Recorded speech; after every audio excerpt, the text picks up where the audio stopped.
Tonight I'm going to describe the art of scrying. I'm going to teach you methods on how to practice the art. I'm going to discuss different mediums that you can use when you practice scrying.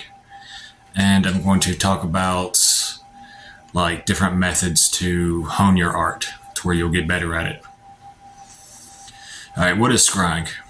Scrying is also called crystal gazing, and it's a form of divination that's ancient. It dates back thousands of years. John Dee and Edward Kelly, they used scrying so they could discover the Enochian language and the angels associated with it. People have used scrying in Solomonic magic. They would put the scrying device in the triangle when they would summon a spirit to visible appearance in the mirror or in the crystal sphere. And people have used scrying to discover hidden secrets, to find lost objects, also to learn of future events like warnings and shit like that. Alright. The first thing you want to do is you want to get something that you can use to scry with. One option is the black mirror. What you do is you go to a store and you buy a picture frame and some flat black spray paint. You take out the glass, you spray paint one side of it, and you go over it with a few coats until it's completely covered. Then you put the glass back in the picture frame with the painted side on the back. And then you can look through the glass into the darkness in the mirror. Another option is the sphere. You can order these online, or you can pick them up in some stores. And there's also other forms of scrying that have to do with the elements, like water scrying, say in a black bowl. You can stare at a candle flame, and you can stare at incense smoke as it goes up and go into a trance. And you can also scry tarot cards to get a deeper meaning of a reading. Alright, methods of practice. First up, once you have your object that you want to scry and you want to learn the art, personally I recommend the black scrying mirror because it has a greater surface and it'll help you get the feel for it. But you'll want to be in a quiet room and have one candle lit behind you. And then you'll have your scrying device sitting in front of you, about the distance, say when you're reading a book, maybe a little bit further away.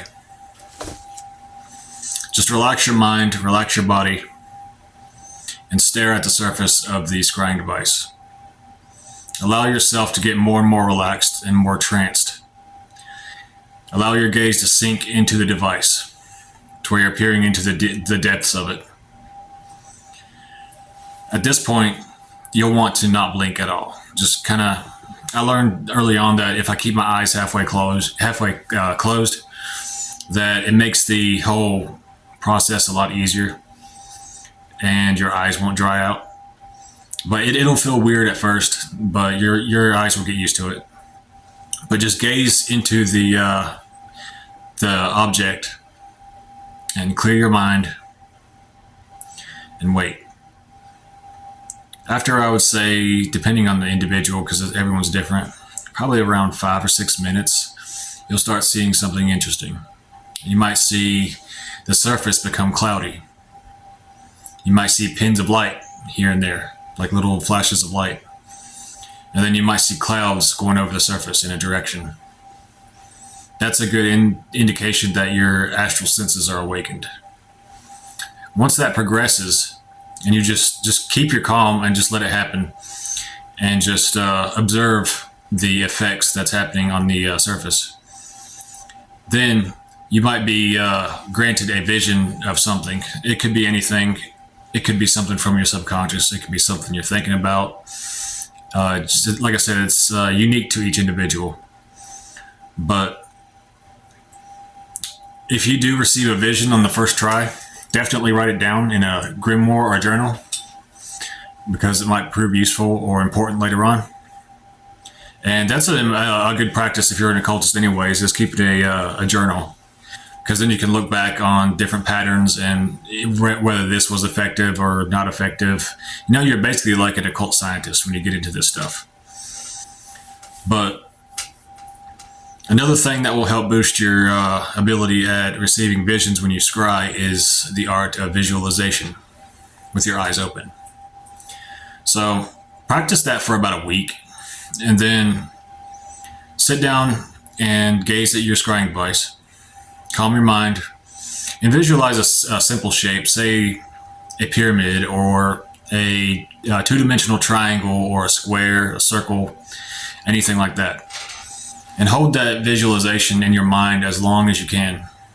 You can imagine it spinning around in the device, and you can manipulate it with your mind. You can flip it upside down, make it bigger, make it smaller, change the color of it. It's really good visualization practice, and I highly recommend it. You can also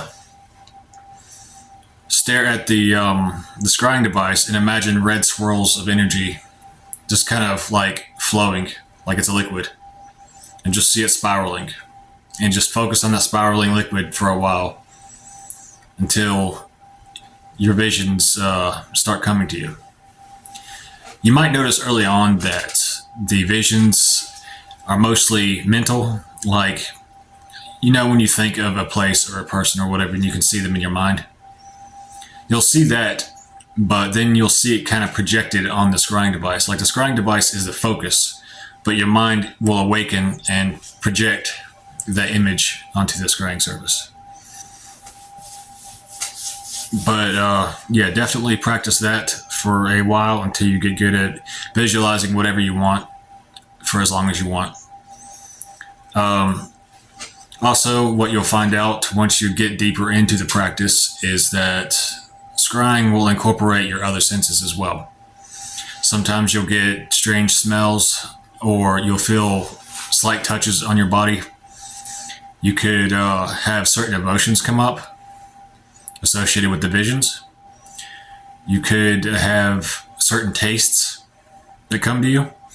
So it spans the spectrum of all your senses, really. Eventually, like once you get good enough at it, and the scrying device will take on a whole life of its own. Especially if you're trying to do an evocation of a spirit into the scrying device. I'm definitely going to be uploading a video on a method for summoning a spirit into a scrying device later on, because this is just more or less of an introduction to the practice and how you can get into it. But the uses for scrying: divination, finding hidden secrets or discovering hidden secrets, and summoning spirits. Those are the main ones.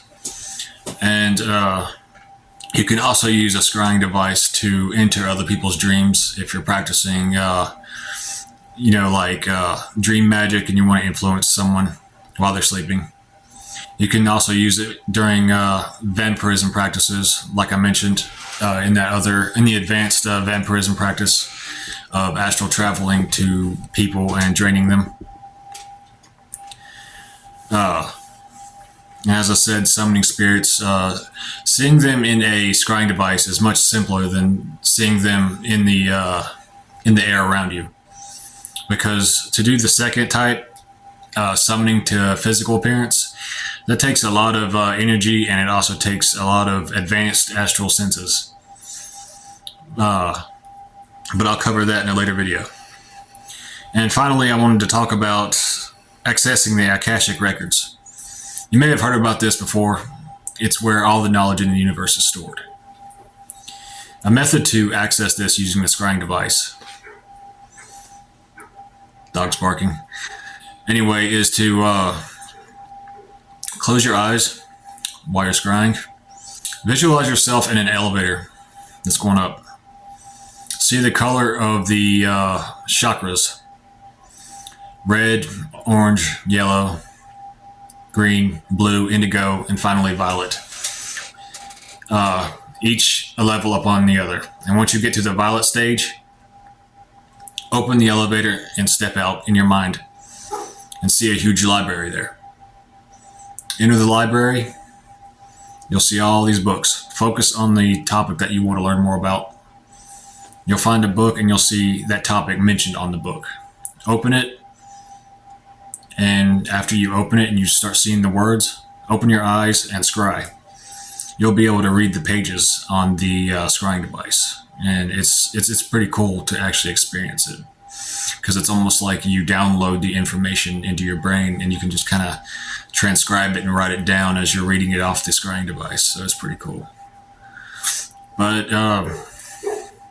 yeah, have patience. It took me about a week to get my first scrying vision. Just nightly practice, be patient, and eventually the visions and stuff will come and you'll get better and better at the art of scrying. But if you like this video, like, subscribe, share, and I will definitely be posting many more videos on this topic. Hail Lilith.